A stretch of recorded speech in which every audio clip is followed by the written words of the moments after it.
안녕하십니까. 반갑습니다. 이번 시간에도 실전사주풀이 또 한번 신나게 풀어보죠.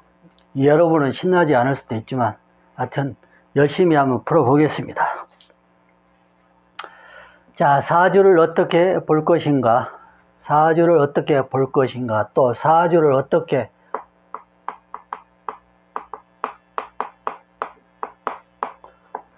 풀 것인가, 이렇게 이제 또 질문도 던져볼 수 있죠.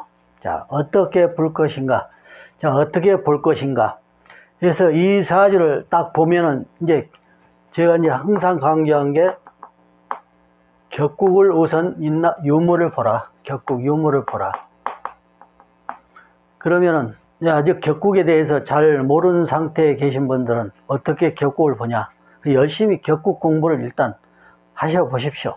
그리고 또 이 설명을 잘 듣고 격국이라는 게 그런 것이구나, 이렇게 한번 이제 생각을 해보시면 또 되겠습니다. 자, 이 사주는 격국이, 이 사주를 이제 격국이 있느냐 없느냐, 격국의 유무. 그러면 이 사주는 있다. 있다. 만약 이제 격국 없이, 이제 격국이 없다 치고, 격국이라는 것을 생각하지 말고 한번 이것을 이제 보면은 여기에 뭐가 필요하냐, 이 사주에서는 보면은 신금이 화가 많죠. 화가 많고 재화가 많죠. 재화하고 인성이라고는 이거밖에 없는데 재화가 너무 많다. 그러면은 우리가 이제 오행 구성상으로 수가 필요하지 않느냐, 이렇게 이제 볼 수도 있겠죠. 또 이제 달리 해석하신 분도 있겠죠. 불바다에 이게 너무 뜨거운 한여름에 신금, 금이 어떻게 견딜 수 있느냐. 그래서 이걸 식혀줘야 되는데, 재련을 해서 쇠를 식혀줘야 되는데, 이제 목들이 이제 나무를 더 태워서 더 뜨겁게 하는데, 이 신금이 제대로 되려면은, 물이 있어서 식혀줘야 금이 이제 제 모습을 찾을 것이냐. 이렇게 이제 해석할 수도 있겠죠. 그렇지만 유감스럽게도 이 사주에서는 수운은 아주 흉운이다. 그래서 격국을 보지 않고 또는 이제 기타 육친 관계로 보더라도 이제 관성이 너무 많죠. 재관이 너무 많고 인성이 있어서 이제 소생된다고 보지만은 역시 그런 것도 아주 어려운 상태다. 너무 화가 많기 때문에. 그래서 격국으로 보게 되면은 쉽게 뭐가 필요한 사주인가, 또 왜 수는 왜 흉운인가, 이제 금방 알 수가 있죠. 그래서 격국으로 보았을 때는 무슨 격이냐,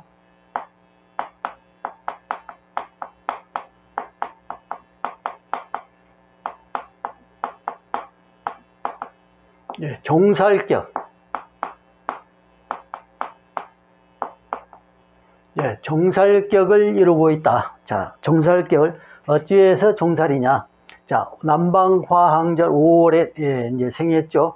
여기 이제 월치가 5월인데 정간에 병정이 계두에서 병호, 정이 계두고 시지도가 되고 간목이 목생화가 되고 그러면서 병이 신을 합했죠. 그래서 이 신금이 의지할 곳이 전혀 없다. 근도 없고 의지할 곳도 없다.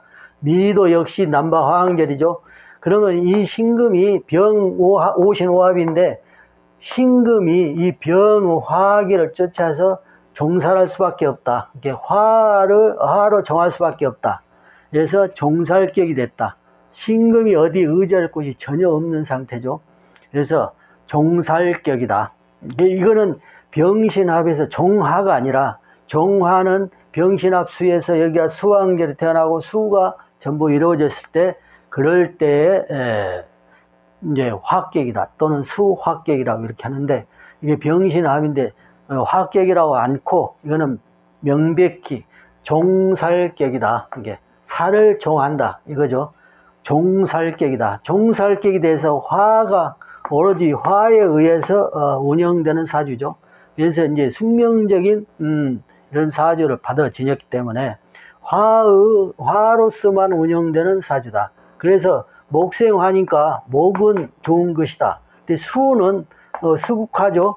그러면 완전 반하는 것이니까 이런 운을 보면은 아주 흉하다. 근데 이 운 가기 전에 이제 명을 달리했죠. 이때에 이제 사망을 했으니까 북방 수왕절에 사망한 건 맞다. 수왕절 추월부터 들어가지만 완전한 이게 이럴 때 또 이제 아주 힘든 상황이 또 벌어져 있었다. 이제 보면은 이제 격국으로 해서 종살격이다. 그래서 오로지 화가 이제 계속 능생돼 있어야 된다. 능생되거나 능왕하거나 생황 상태가 이제 유지돼야 아주 좋다. 그러면은 이제 종살격에 이렇게 해서 종을 신금일주가 종하지 않을 수 없기 때문에 종살격이 됐다. 그래서 격국이 있다. 그래서 이렇게 이제 보고 격국이 있는 상태로 해석을 하면은 이제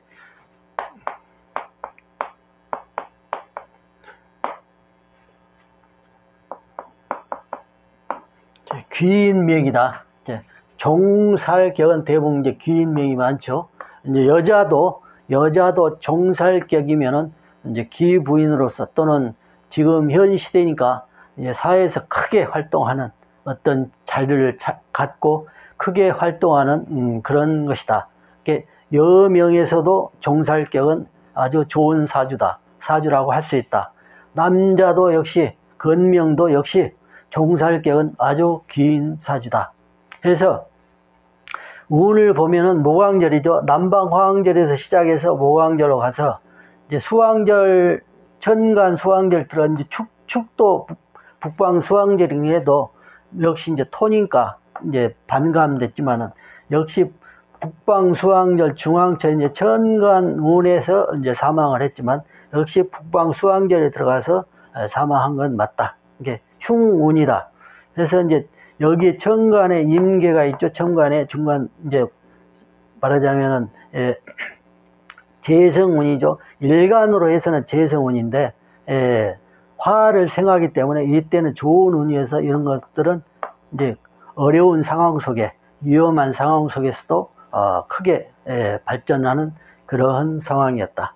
이렇게 이제 보고 자 그러면은 신금이 병에 의해서 이제 안전하게 이제 종을 안전하게 깨져버린 상태죠. 그러면은 내가 이제 화의 기분 속에 나애가 들어와 있기 때문에 아가 이제 화의 본질 속에 들어와 있는 것이죠. 그래서 내가 화의 본질 속에 들어와 있기 때문에 이것은 이제 사라져야 되는데 이게 한마디로 이제 껍죽거리면은 만약에 이게 이제 괜히 시비를 걸거나 어떤 자기 위치를 차지하려고 하거나 저놈 도저히 내가 가는 길에 아주 적이 되거나 하면은 과감 없이 내가 화의 본질 속에 들어와 있으니까 이것은 거슬림이 된다. 그래서 바로 제거해 버리는 것이다. 제거해 버린다. 그래서 이 화들이 이 신금 즉 걸추작거리는 것들을 제거하기 때문에 이 사람이 권력을 가짐으로 해서 주변에 아주 자기가 존경하는 사람마저 또는 자기 친형제마저 죽이고 자기가 한 단계 한 단계 올라가는 그런 과정을 밟았다. 그래서 결국에는 왕이 됐죠. 왕이 됐는데 누구냐? 우리가 이제 잘 알죠. 역사를 잘 모르시더라도 사극을 통해서 자주 나왔던 이방원. 태조죠, 태조. 태조 이방원의 사주다. 이방원의 사주인데 위에 형이 있죠. 형이 그러니까 이성계 다음으로 이제 왕위를 물려받은 정조. 이름이 이방과죠. 이방과.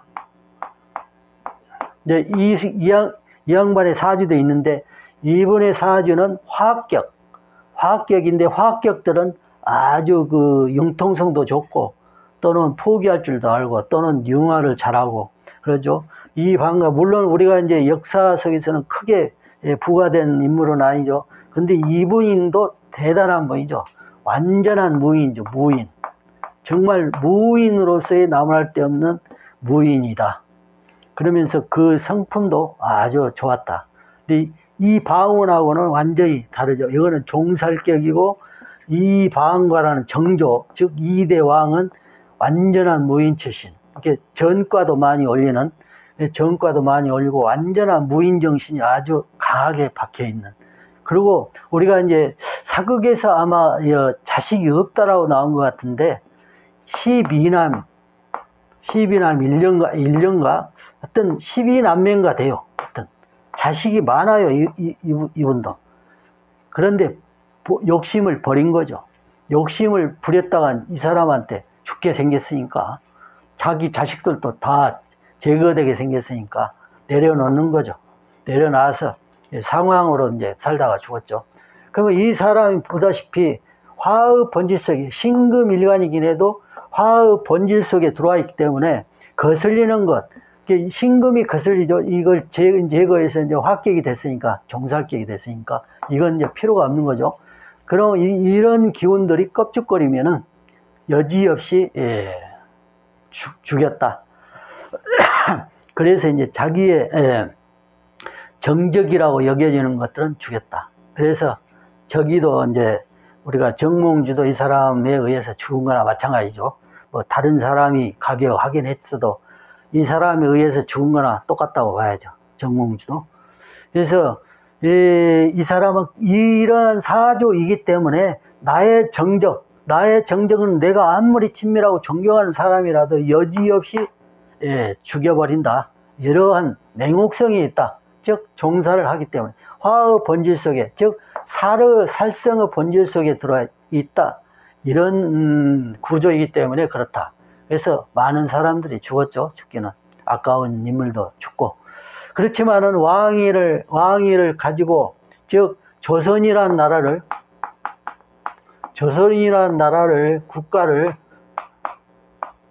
국가를 이제 자기 아버지가 이성계가 세웠으니까 이 사람으로서는 가만히 이제 자기가 봤을 때에는 이대로 가다가는 껍데기 왕이지 권력이라고는 잡을 수 없겠다 생각을 했겠죠. 그래서 많은 정적들을 죽게 되는. 그래서 또는 국가라는 개념을 이제 생각을 했겠죠. 자기가 이제 이런 구조 속에서 살다 보니까 국가라는 것은 무엇이냐, 즉 한 나라라는 건 무엇이냐, 어떻게 해야 되는가, 어떻게 해야 튼튼한 나라가 될 것인가, 바로잡힌 나라가 될 것인가. 이때는 상당히 조선국이라는 것을 세웠어도 상당히 혼란스러운 시기였다고 봐야 되겠죠. 왜냐하면은 고려라는 나라가 물론 이제 그 역사에 나오는 책에 읽어보면은 이제 망해가는, 쇠퇴해가는 또는 뭐든 이렇게 잘못으로만 나오는데 제가 봤을 때는 정말 고려라는 나라는 대단한 나라였다. 그 정신마저도 대단한 나라였다. 그래서 조선국이 이루어져서 그 많은 고려의 선비들이 따르지 않고 조선의 벼슬을 따르지 않고 처야에 묻히거나 또는 죽임을 당하거나 이렇게 됐죠. 무주 구천동에 우리가 이제 불 태워서 다 타 죽은 그런 우리가 얘기도 들어봤죠. 그런 것처럼 이방원의 입장으로서는 그렇게 이제 이것을 그런 행위를 하지 않을 수 없겠지만 사주 구조가 이렇게 돼 있어서 그것을 서슴없이 할 수 있는 인격자였다. 인격자가 아니라 그런 구조의 성품을 가진 사람이었다. 그래서 나를 완전히 버리고 화의 본질 속에, 즉 살의 본질 속에 들어가서 목생화해서 더 왕하고 이렇게 운도 거기에 충분히 목생화해서 운도 나쁘지 않은 운. 물론 이럴 때는 이제 걸림돌이 있어서 이때는 정적들을 제거하고 또 혼란도 겪고 괴로움도 당하고 그렇겠죠. 그래서 이렇게 해서 나라를 정치해서 자기가 이제 왕이 돼서 많은 것들을 바로 잡기도 하긴 했는데 많은 사람이 또 아깝게 인물들이, 시대의 인물들이 죽임을 당했다. 이제 이렇게 본다. 이런 사주 구조 때문에 그런 것이다. 그래서 보면은 여기 이제 만약에 이제 여기서 또 다시 기룡신 이제 길신 흉살로 해서 그런 걸로 여기서 따지고 한번 들어가 봅시다. 그러면 여기에 어떤 살이란 그런 길신 흉사를 여기 가지고 논할 여지가 없게 돼버리죠. 오로지 화로서, 즉 종살했기 때문에 화로서의 품위를 갖고 살아가기 때문에. 그 다음에 이제 12운성으로 놓고 봤을 때도 종사를 했기 때문에 일간을 위주로 이제 12운성을 놓고 봤는데, 병일간으로 12운성을 놓고 볼 것인가, 정의일간으로 12운성을 놓고 볼 것인가. 그러면 이제 화의 본질로 12운성을 놓고 보면은 전부 이제 나쁜 것은 뭐 없다고 봐죠. 12운성을 봐도. 그렇지만 정석적으로 논하면은 이게 맞지 않는 것이다. 이렇게 돼버린다. 이제 이렇게 볼 수 있고, 또 이제 이렇게 이제 이 사람의 성품은 일간 위주로 또 봐야 된다. 아까의 행위나 이런 것들은 화의 본질성이 봤지만 일상적인 이제 숙명적인 것이니까, 일상적인 것은 신금을 위주로 하면은 정편관이 하고 이제 정편제가 있으니까 이 얼마나 그 성격이 아주 신경 예민 과민성에 얼마나 뭐랄까 어떤 대화를 하다 보면은 통하지 않는다. 이 사람이 어떤 생각을 세워서 이렇게 나는 할 것이다 라고 했을 때 이 사람의 뜻을 굽힐 수가 없다. 이게 절대 바꿀 수가 없다. 아주 완고하다. 그리고 거칠고 복수심도 많고, 즉 평관들이 이제 다 복수심도 강하고 아주 그 일 추진함에 있어서 아주 무지무지하게 이제 무자비하다 할 정도로 그런 것이 이제 주어지면서 풍류도 들어있고, 이제 가정적이기도 하고, 이제 아주 섬세한 면도 있고, 이런 것들이 다 가미가 되죠. 하지만 본질적인 것은 화의 본질 속에 내가 들어가 있는 것이다. 본신이 들어가 있는 것이다. 이렇게 해서 그러한 행위들이 나왔다. 그래서 종살격은 귀격이기 때문에 운이 또한 이제 모광절에서 목생화 되니까 좋은 운이었다. 물론 임계는 수를 보면 흉하니까 중간에 이제 모광절이기 때문에 이것은 이런 것들은 이제 기운들이 반감되는 것이고, 또 이렇게 이제 해서 만약에 그 북방으로 먼저 봤다라면 뜻을 이루지 못했을 것이다. 이게 뜻을 이루지 못했다. 왕이 이루었더라도 금방 쫓겨나거나 죽임을 당하거나 아니면 그 과정 속에 죽임을 당했거나 이렇게 이제 됐겠죠. 그래서 조선 3대 왕 이방원, 이게 태조죠. 태조. 이방원의 사주였다. 그래서 격으로 종살격, 이제 격의 유무를 보라 했을 때에 격의 유무도 있다 해서 종살격이다. 종살격으로 이렇게 이제 많은 해석을 이제 해봤죠. 그래서 이렇게 해서 이게 격이라는 걸 무시하고 봤을 때는 상당히 다른 해석이 나와버리죠. 그랬을 때는 틀리다 이렇게 이제 볼 수가 있습니다. 그래서 이번 시간에도 역시 이제 사주를 어떻게 볼 것인가, 어떻게 풀 것인가, 뭐 이렇게 같은 의미이기도 하지만 그런 이제 주제하에 한번 이제 조선 3대 왕, 조선국 3대 왕 이방원의 사주를 한번 보러봤습니다. 종살격이죠. 다음 시간에는 또 다른 사주, 또 격이 없는 사주를 가지고 또 한번 해보죠. 또 어떤 차이점들이 주어지는가 한번 보죠. 자, 감사합니다.